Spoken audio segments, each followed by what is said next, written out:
Evening everybody, it's Mikey from Usuallybrokencars. I'm with AJ. Hello.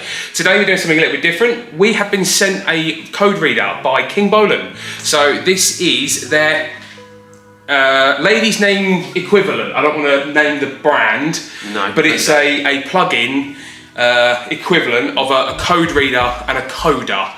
So Aaron's going to open it up. We're going to have a look in the box. I've already downloaded the app. Okay. Yep.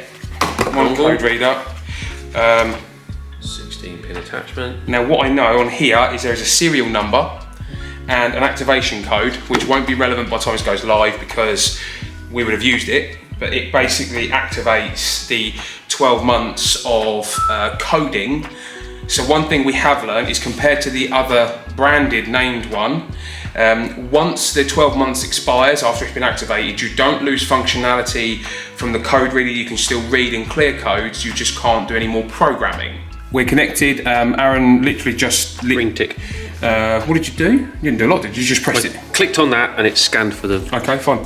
So first things first, on the Mini, we've got an ABS light, puncture light, which I'm guessing is because the ABS isn't working, and I've also got airbag light as well. So go for it, mate. All system diagnostic. Why not? It's downloading the brandware. So it's now downloading, we put the VIN in manually, it is downloading the software for BMW. Oh, okay. It could sense that I was going to turn it off. So sorry, just very quickly, what we had to do was we had to download. So it took a bit of time. So if you're doing this, make sure you've got good cell service or mobile phone signal, because we had to download the BMW database basically. I think that had potentially VIN and also it will have, I'm guessing, the coding on there. We've done a scan. It took about what, 3-4 minutes? The full scan of the vehicle, something like that. It scans for all. So we've got units. options for. Sorry, I know about the light. So maybe if we just tilt it. Oh God, there you go.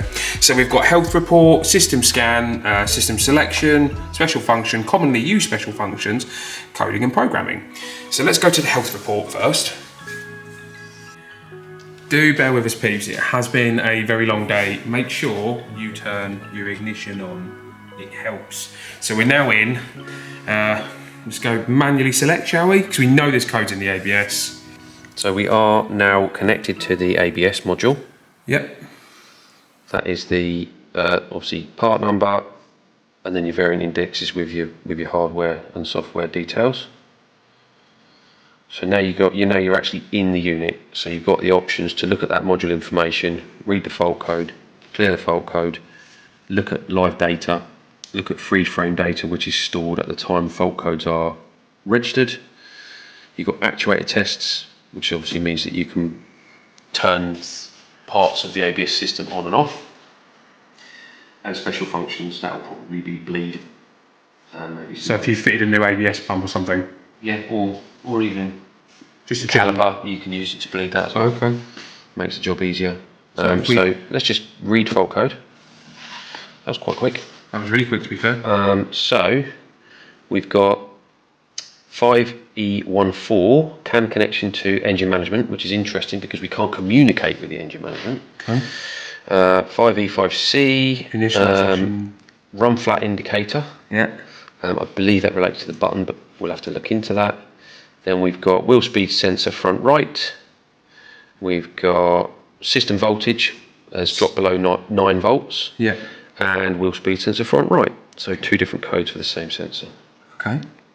Looks like you've got the option to look at the individual freeze frame data, and also I would think a lot of these online tools you can click search and it will either do a Google search or it will look at a previous library. So what happens if we press report? That'll update your vehicle report. Oh, okay. That's so there you go. Cool. So you can add a comment. Oh, okay, this would be okay. Add a comment. Add later. So it generates your report. Just turn it that way a bit. That's it. Yeah. That's really cool, actually. So, clear? Yeah, clear it and see. I mean, I'm going to assume. Okay, clear fault completed. Okay, read them again. Wheel speed sensor front right. So that must be an open circuit if it can detect it. Looking like it's an open circuit if it's picking that up straight away. Yeah. Okay. Yep. So if we go to maybe live data, it's probably that one there. So we can see quite a lot of live data. So you can select what you want to look at. Okay, that's good. So if we do wheel speed enter front, right and front left. Front left, front right. Okay. Okay. Yeah. Right, so if I go to front left, which we believe to be working fine. Yeah. You get a reading? We are indeed. Okay. If I come to this side. Absolutely nothing. There you go. Oh, no, there you go. There's your graph. Oh, so you can actually see. So you'll actually be able to see as you rotate the wheel, it'll create a. Yep. There you go. There you go. Let's have a little look at Maybe what actuators we got. Okay, so you can fire the valves in the ABS unit. That's pretty cool. You can fire the pump. Yeah, so you've got intake and exhaust valves, and you've got the separator valves, changeover valves. What about? Oh, you've got an option for delete fault code memory there as well. Okay. Special functions, adjustment of sensors, connection of brake lines, connection of speed sensor. Ventilation? That is to take the pressure out of the system. Okay. Read. Okay, that's cool. So then let's have a look at coding. So if you come back off of that menu, right, hang on then. So just very quickly, your thoughts on the diagnostic process so far for the ABS side of things. I think once we were in. Yeah. Once we were in, it was pretty quick. Pretty instant, to be fair. It's that initial connection that obviously takes a little bit of time.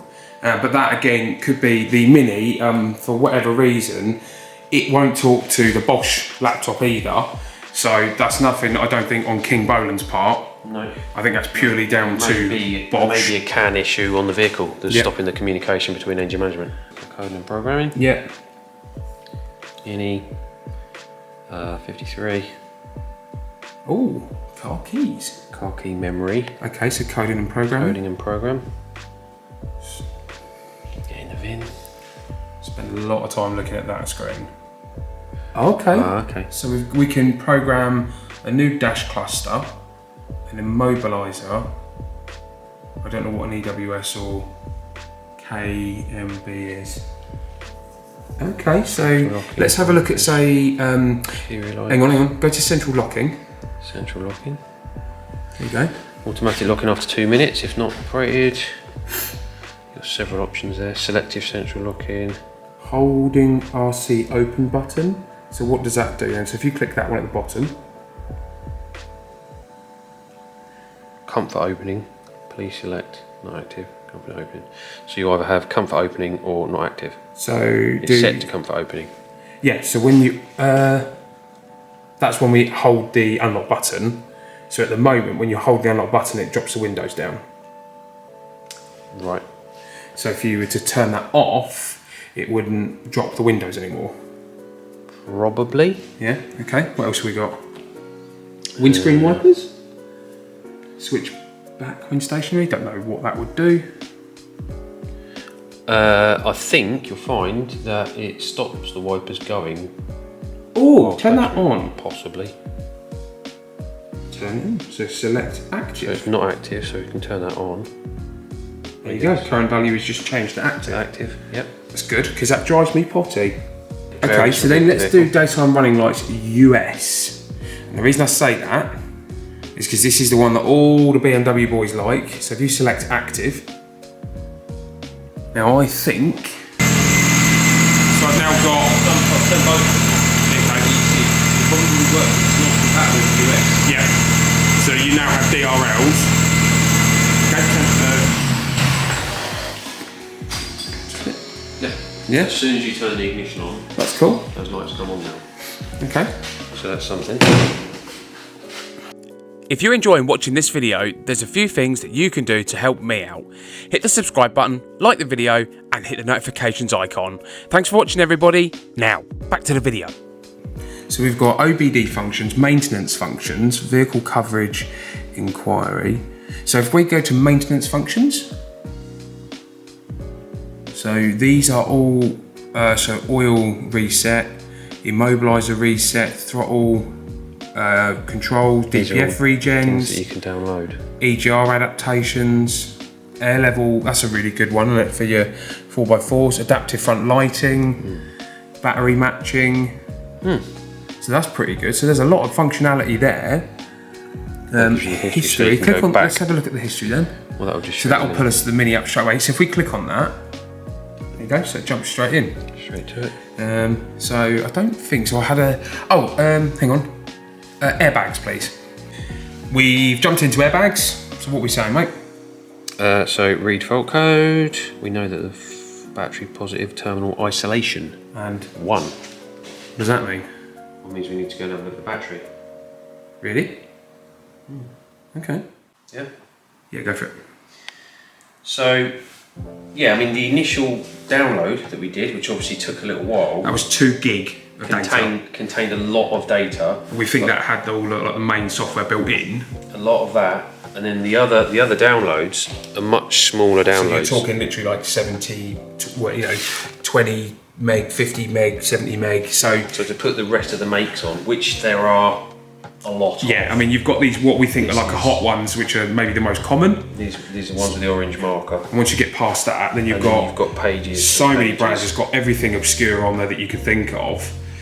And then what was quite nice, if you go back, Adge, and then show them the voxel, go to the, if we go, that one, and then go to, so you can do vehicle coverage inquiry, which was pretty cool. Pick one, yeah. Let's Honda. just pick one. Honda, okay. There you go. We've got Accord. Yeah, perfect. Really common car. What are we talking about? Let's go 19 to 15. Yeah, search. So 19 to 15. So what it does now is, rather than downloading all that information, So you know what you can do before, or what you're capable of getting into before you get into it. So you can actually do a bit of research before you start. So for us, for instance, if a customer phoned in and asked for a specific operation and we were going to use this tool, we would be able to look up what we can and can't do with this tool on that vehicle.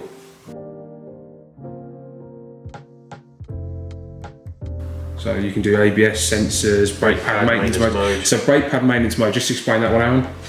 So basically, it's normally for electric handbrake. And what would happen is you select maintenance mode, it will wind the handbrake motors in, as in disengage the motors, so you can then push the piston back easily. So that is a really, really good tool. It's also a safety tool in the fact that if you try and do it without and you do it in the wrong sequence, there have been instances where people get their fingers trapped because the handbrake, someone opens the door or someone's working on the brakes, the handbrake tries to come on, traps fingers, it can do a lot of damage. Crank pattern DPF learning. regen, that's DPF regen again. This is a really, really important one. And pressure sensor initialization. Yeah, those are really pretty important for diesel engines. Okay, so the Kingbolen eDiag, I've just thrown the paperwork. So the Kingbolen eDiag, that I'm really impressed with. For the money, is it the new king of diagnostics? Let us know in the comment below. Tell us what you think. For the money, would you buy it? But I'm really impressed with that. Aaron, your thoughts? The software, the kit? So far impressed. I was just saying to Mikey, I actually want to use this more, just to see what the capabilities are like, see how much of the functionality that's in there is active and does work. Yeah. And yeah, I mean, the actual, can't say much more than that really. Their interface is nice and easy to use. I'm really impressed. Yeah, For 70 quid, would you buy one? Yeah, all day. All day. And I think for your home mechanic, if anything, for the home mechanic, it's over the top. Yeah, there's a lot of functions in there. A lot of functions that the average mechanic is not going to use. And it's good that you can actually select. So for instance, if you did buy this and you were only going to use it on your own vehicle or vehicles, you only need to download software for those particular vehicles. Exactly that. So, whereas if you're using it in a workshop, you can then go through and just download all of it. Yeah. And then you can cover whatever comes in. Yeah. So yeah, I am really impressed with this. Obviously, we coded a few functions on the Mini. We did fault code reading. We were able to clear most of the codes. Obviously, I know I've got to replace a wheel speed sensor now. So yeah, Thanks for watching, everybody. I'm really impressed with this bit of kit, and thanks to Kingbolen for sending one out. Really impressed. Would highly recommend. We will continue to use it and report back. We will indeed. Thanks for watching, everybody. Catch you next episode. Bye.